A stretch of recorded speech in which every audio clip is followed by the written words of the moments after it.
Hiya. Welcome to episode 1 of One Lump or Two. Although it feels like episode 2 because genuinely we just recorded 20 minutes of this and something happened and it's just gone. Yeah, so now we feel a bit deflated. We're a bit deflated, but it's all right because, in all honesty, I think that's a genuine reflection of why is my microphone flashing? So I was running out of battery. I don't know. What does that mean? I don't know. What does that mean? Oh dear. Don't worry, it's fine. We're back. Stop We flashing. sorted it. Yeah. So how's your cup of tea? Yeah, it's good. What have you got? We've got Japanese Szechuan and cherry blossom. It's quite nice. I like it. It is nice actually. Loose leaf. It is loose leaf. I bought my special little teapot round so we can have loose leaf tea, and I think what we're gonna like every episode we're gonna try a different tea. Yeah. Because to be honest, I absolutely love tea. I love it so much. Yeah. And I love getting like loose leaf. I love getting fancy teas. Yeah. I used to go into, do you know that shop T2? Yeah. And they always had like Yes. samples. I literally used to go in there and drink all the samples, and they'd be like, "Can we help you?" And I'd be like, "No, No. I just want the samples." Free tasting session. That's enough about tea, probably. So we are One Lump or Two. Yeah. We've got no qualifications to be doing this at all, other than we've both been diagnosed with breast cancer. Yeah. So now we think we're medical experts. Honestly, actually, my friends do ask me questions Oh yeah, I get about, loads of and them. I'm like, I'll have a look, and most of the time I'm like, oh yeah, that looks like an infection. Yeah. And I'm like, I don't know why I feel qualified to tell you what's wrong with you. Or I get people now being like, oh, I think I found a lump, and I'm like, Yeah. oh, okay, we need to do this and this. Also Yeah. thinking, don't be so fucking selfish. Like, come on. I know. I've Well, done that's the this. issue, isn't it? Like, you do get people ask you stuff, and you're like, on the one hand, like, great, like, I really want to be there for Yeah. you.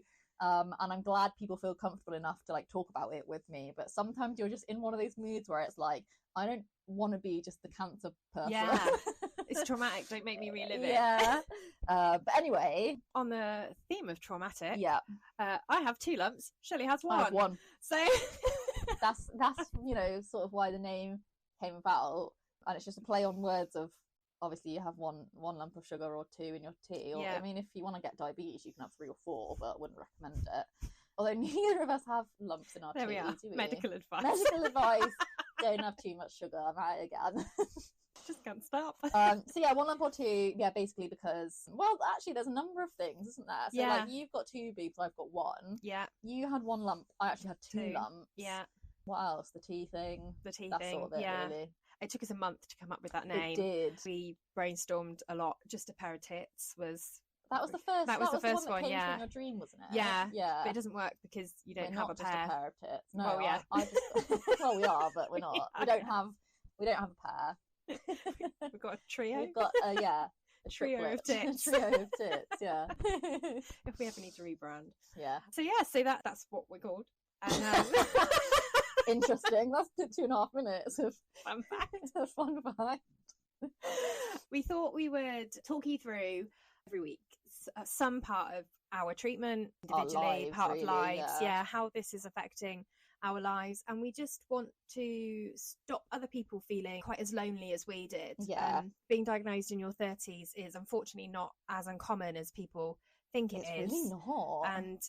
But in the same time, because of the age we're at and the stage of life we're in, it's less talked about because we're also too busy carrying on and being mums and partners or friends and Or working hard, like there isn't the time and the space in your life for cancer. Yeah. So you kind of brush it under, and actually that makes it really yeah. harder. And like, obviously the majority of women are 50 plus, Mhm. 60 plus usually, isn't it? Yeah. I think it's 4% of women under 39 are diagnosed with breast cancer, so it really isn't a lot. So like, I think that's just why it's not really talked about, Yeah. because it's a bit like, oh, it's only 4% of them, so like, But we're not if that you do a bothered. little search on Instagram, like you can I find found like such a community of people that are under 30 or under 40 and have been diagnosed with breast cancer, and it's really like, it isn't as uncommon as I thought it was. Yeah. And especially like, obviously we live 2 minutes apart from each other. Like, I literally walked here today in 2 minutes, and we both got diagnosed at really similar times. Like, it's actually crazy how like common, well, obviously not common, I don't want to scare you guys, like it really isn't common. It's scary though. But it is scary, but it is more common than you think. And yeah, I think we were lonely as well because we went through it in the middle of COVID as well. So like, we were going to all of the appointments and stuff on our own. Like, you went to chemo on your own, didn't you? Yeah. We didn't take a single person with me. No, anytime. we weren't allowed. Yeah. And even when we went to the appointments, like, you're allowed to take one person with appointments with you, because obviously, like, no one wants to hear that news just sat by themselves. Yeah, so I didn't know. I wasn't allowed. Were you not? No. See, I was allowed someone. I'm insanely jealous. I was allowed someone. Well, when I went to the breast clinic, I went by myself because I just didn't think there was going to be anything wrong. And then at the end, she was like, "We're pretty sure you've got cancer," and I was like, "Fuck." So then I had to go outside and wait for my mum to pick me up and be like, "Oh, it's not good news, Mum." But when I had like treatment and like all the follow-up appointments, I was allowed to bring my mum and my dad, and they had to wait in the corridor. And then when I was called in, I'd have to be like, "I'm just gonna go and get my mum," and I'd go out to the corridor and like get her and like bring her in. Yeah, and everyone else was there with like their partners and stuff, and I was just like, "I'm gonna get my mum and my dad." Oh no, I was alone the whole time. Yeah, that's crazy. Because I was diagnosed just as there was another wave of COVID, so they really like ramped up. Yeah, I think that's really harsh though, because it's not one of the things that you want to go through by yourself. But like, every chemo session, it's definitely shaped my attitude to 100%, all of this. Like, I know, and when I think about it, when I talk about it, maybe not so much now, but certainly a year or so ago, it was like factual, this thing happened. And whereas now I can label the emotions that come alongside it. But that got deep quite quickly, didn't it? It's not all gonna be like this. No. Probably explain like how we're here, how we got here. It is an equally lame story. I was trying to get fit and get a bit more exercise after treatment earlier this year, and I was failing miserably on my own, and I thought I'd be such a cool kid and post on our local area Facebook group and just be like, "Hi, I'm Kate, I'm in medical menopause, I'm trying to exercise and failing miserably. Anyone want to be my friend?" And send that off into the ether, which is nerve-wracking. Honestly, I genuinely feared rejection from people. I was like, what if nobody replies? I got loads of replies, loads of them being like people recommending PT instructors, which wasn't what I was after. You just wanted a friend. I wanted a friend. And then Shelley slid into my DMs. You did, yeah. And it wasn't even me that saw the post, because I'm not, well, I am now, but I wasn't part of that Facebook group, because it's just one of those annoying like community spotted whatever groups that you're in, and it's just people moaning about like young drivers and potholes, and it's like, bore off. So people begging for friends. So I wasn't part of it. But this is how like depressed I was, that like basically everyone in the community just knew that I was just alone and depressed, that it wasn't even like me that saw your post, and it wasn't even my mom, it was like my mum's friend saw it and thought, "Oh, sounds like Shelley could, my friend's daughter needs." So she sent it to my mom, who then showed me, and I was a bit like, "Oh, I can't be arsed." And she's like, "No, you should get you out the house." Best decision you ever made. It was, yeah. So I didn't want to like comment publicly, because I thought that's lame. So I just slid into your DMs, and I was like, she's already been lame enough. Yeah.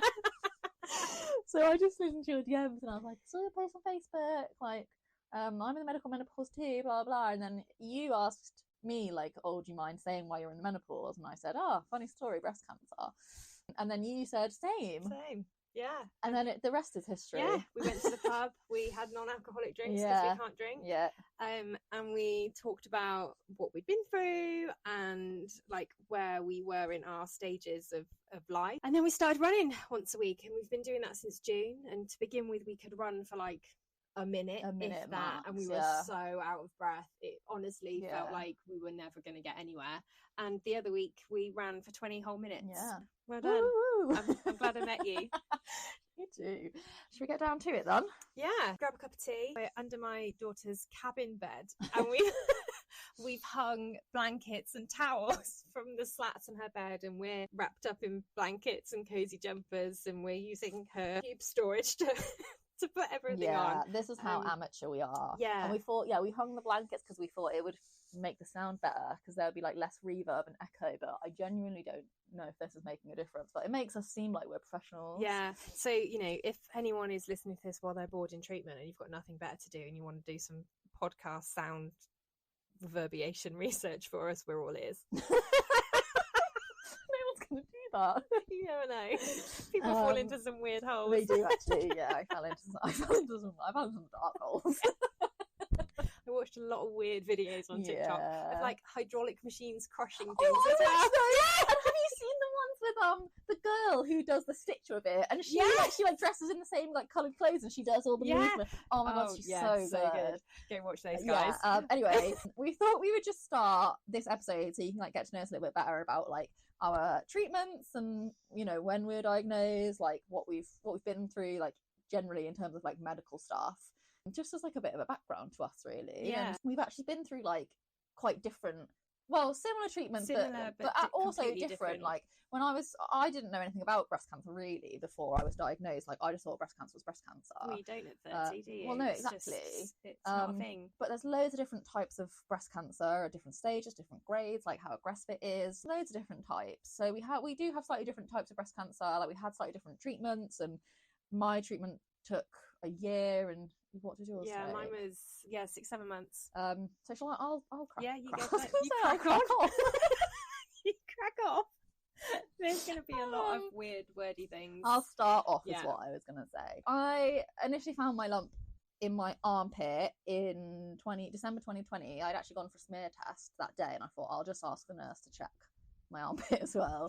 That was a nice day for her. She just looked at my vagina and then had to like look at my boobs at the same time. Sharon's caring. Yeah. I saw her the other day actually. I went to go for another smear test. Remember me? We had a nice little chat.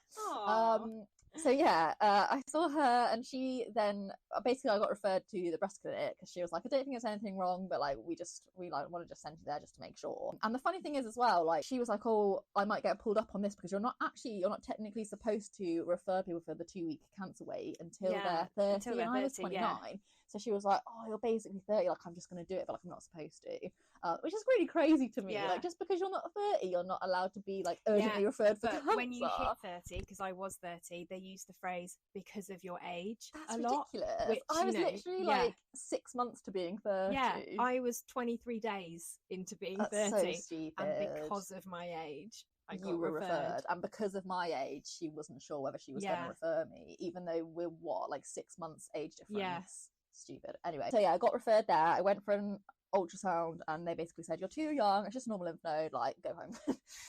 In a bit of a nicer way than that. They didn't tell me to go home.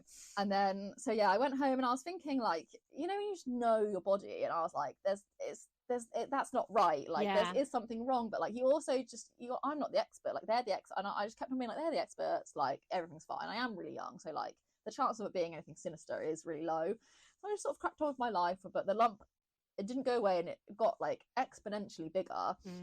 So it went into like, it started off as a tiny one in my armpit, and then it moved. A new one grew basically in my boob. So I went back to the doctor, who then just told me to go back for an ultrasound, and then the ultrasound man told me to go back to the breast clinic. But all of that takes time, like you're waiting for appointments. So it wasn't until August that I was officially diagnosed. It was actually like a week after my 29th birthday, so the 28th of July, which is when I went back. I know. That I went back for my biopsies, and they actually 9 biopsies in 3 different places, because I had like one main lump in my boob, and then I had an area of concern is what they called it, like just beneath my armpit, and then I had like the swollen lymph gland in my armpit. So they took biopsies from each of those 3 places, and they have to take 3 samples from each place. I was like dying afterwards. Did they leave anything left? Barely. So I had all those biopsies done, and I went back into the room with the nurse, and her whole demeanour had changed, and she was like laughing and joking before, like she'd sent me in and was like, I just don't think it's going to be anything serious, but we're going to take some biopsies just in case. And obviously, like, they'd fed back from the ultrasound, and they were like, oh, this is pretty definitely cancer. And so I went back in, and she was like, it's not good news. And I just gone by myself, because I was like, it's going to be nothing. And my mum had just dropped me off, and I was like, yeah, see you later. She told me like, we can't be 100% because we've not got biopsies back, but like we're pretty positive that it's cancer. And I was like, fuck. And then boom. Yeah, literally. Explosion. But when I was like officially diagnosed, like, I don't know about you, but I was so calm. Like, she told me that she was like, okay, so it is cancer.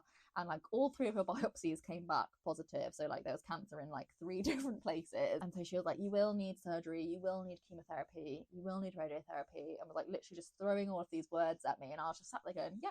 Yeah. Okay. I was the same. I got told you have a little bit of cancer. And I went, okay. A little bit of cancer? That's so funny. I'm really sorry, you've got a little bit of cancer. And I went, okay, so when are we getting it out? And I just opened my diary, and after she told me the date, I cried for you had a little I got no I had a little cry, a small cry. Kate's got Kate made notes for this episode. I didn't, I just like to wing it. But Kate's got, you've got like 3 or 4 pages. No, it's 2 and a bit. Sorry, 2 and a bit pages of notes. But like, they're ridiculous notes. Like, one of her notes says small cry. Like, I did have a small cry. I cried for 15 seconds. Did you need to write that down? Yeah. Anyway, and then I went back to business as normal, and you just, because you don't have anyone with you, do you? So I didn't cry until the day after. I think one of my friends like just came round out of the blue, and she was like, "Are you okay?" And I just went, "No." Like, it just came flooding out. After being diagnosed, I had chemotherapy first because my lump was really big. It was at the time they didn't know what stage it was. It was a minimum stage 2 because they already knew it was in my lymph nodes, but they didn't know like how my lymph nodes affected. So I had chemotherapy first. So 8 sessions, 16 weeks in total of dose dense chemo, and then I had 3 different surgeries, lumpectomy. They didn't get clear margins. They also found cancer in the lymph node still, and then they did another lumpectomy, I guess, and a full node clearance. They got rid of all of my nodes, and then a bit more breast, just took a little bit more, and then still the cancer just wouldn't fuck off. Like, honest to God, it really liked you. It really liked me. I just wanted it to go. Yeah, I'd made such a nice little home for it. So then they had to just cut off my whole left boob to just get rid of it. They were like, we can't keep chipping away, so they got rid of it. And then 15 sessions, 3 weeks of radiotherapy, and then hormone therapy. I'm on injections and tablets and chemotherapy tablets and antidepressants and ibandronic acid, which is for osteoporosis. Like, we're basically super old now. Yeah, our bodies are well old. Yeah, basically we're like super old now. But yeah, that's my like treatment, I guess, in a nutshell. Yeah, like, there's so much more that we could go into, but it'll be boring. We'll go into it at a later date. Yeah, we will. So shall I jump in? Yeah. Cancer was my 30th birthday present. Nice. Essentially. Yeah. I had just turned 30, December 2021. I found my lump on Christmas Day. Nice. Put a bra on, and something just didn't feel right. Took the bra off. Wasn't the bra, was me. So that was fun. It was super tiny, my lump, when we found it. Like, it felt like a grain of rice. My mum could feel it too, and then I had this really nervous wait between Christmas and New Year because the GP was closed. Like I said earlier, because of my age, I got that lucky referral, and I was biopsied, and actually at my biopsy they gave me this leaflet with like such conviction that it wasn't cancer, and it just felt wrong. Like, I remember getting back in the car with my mum and just being like, put that in the bin. And she was like, oh, but you might need to read it. I was like, no, it's not that. It's not. I know it's not that. Know. Yeah. And so then I got the call to go back, at which point, I knew I had cancer to some extent.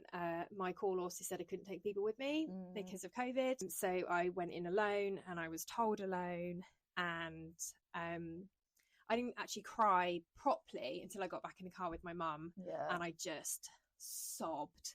I don't think I've ever sobbed like that before in my life. I still to this day don't think I've said the words like I have cancer to my mum. She just knew.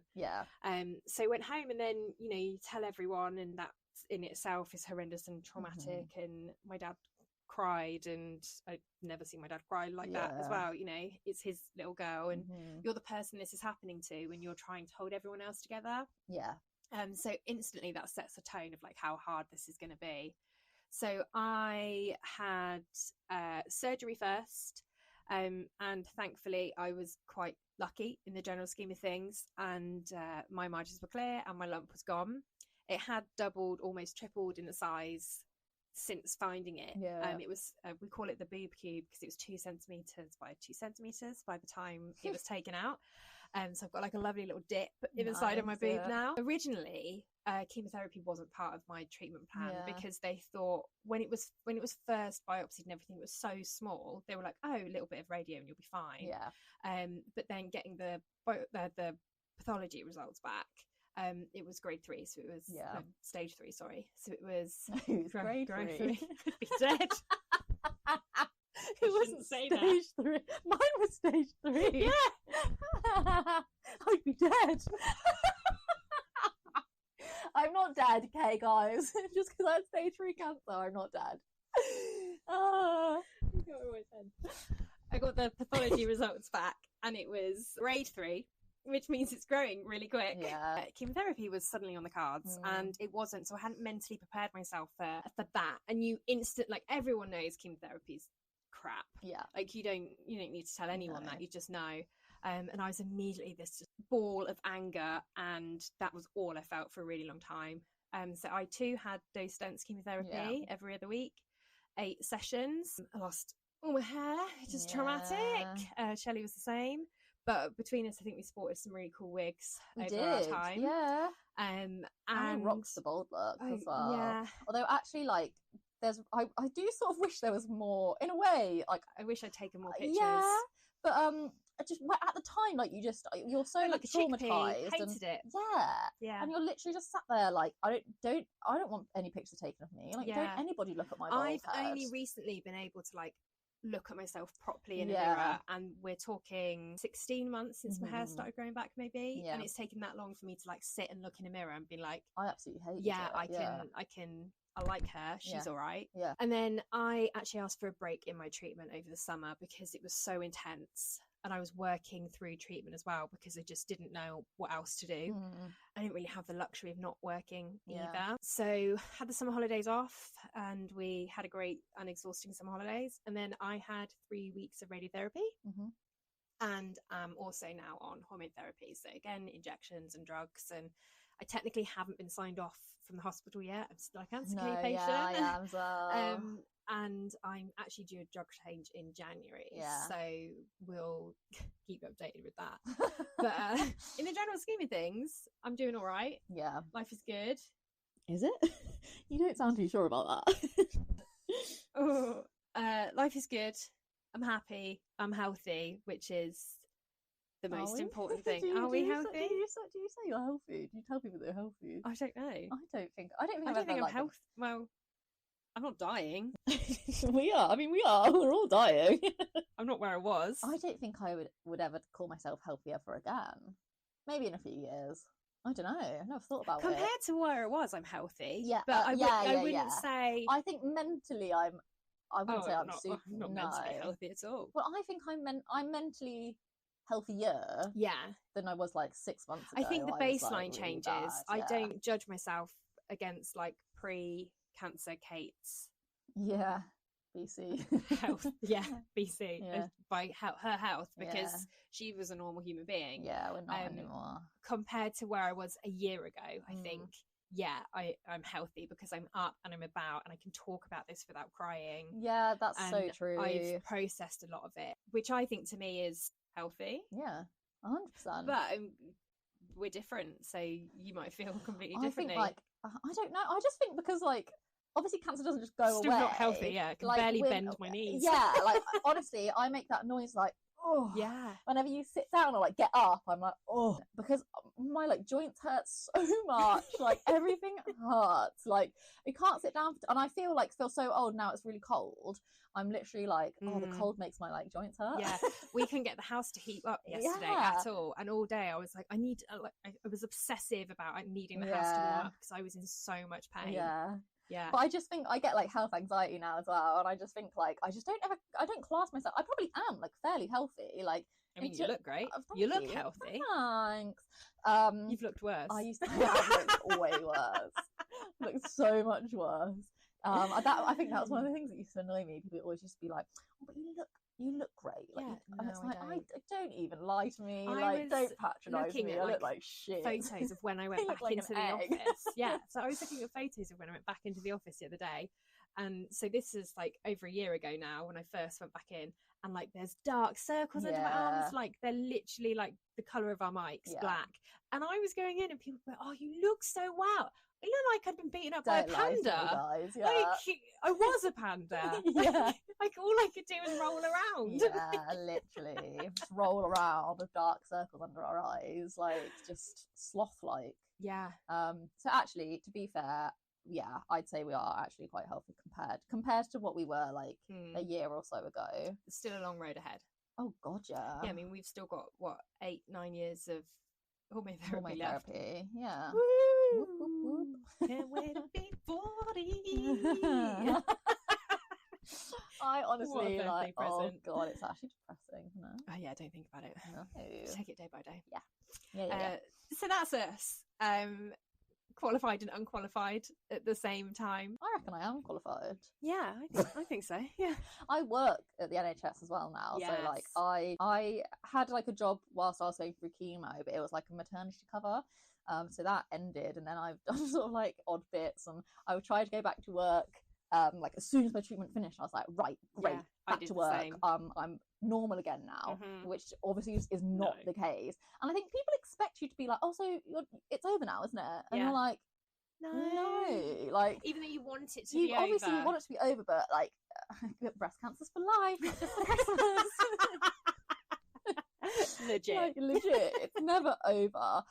So I think I tried to go back to work like way too soon, and I think that's when my mental health was probably at its lowest, was when I like tried to go to work, and A, I just don't think it was the right job for me, but B, like it was just so hard to get back into the swing of things that I ended up quitting, had a mental breakdown. Like I literally would just come home from work and cry. I cried like 3 times at work, like just literally just sobbed.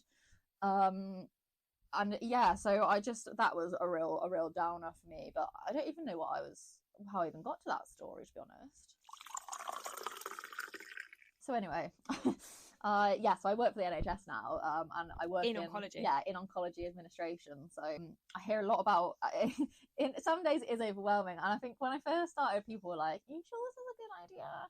And I sort of got a bit annoyed because I was a bit like, "Don't you dare tell me how I'm supposed to feel." Yeah, I remember when we first spoke about it, and I was like, "Are you going to be okay?" Yeah, and I think the first week I was incredibly overwhelmed. You were, because I just didn't. I hadn't really thought about it up until then. Like I just knew, like I want to work in oncology, I want to help people, and it just seemed like a great idea. And then when I got there and I started, I was like, shit, like maybe this wasn't such a good idea. Cancer and flashing lights above you every day. You just hear everyone behind you talking about cancer, like all you're doing is reading about people with cancer.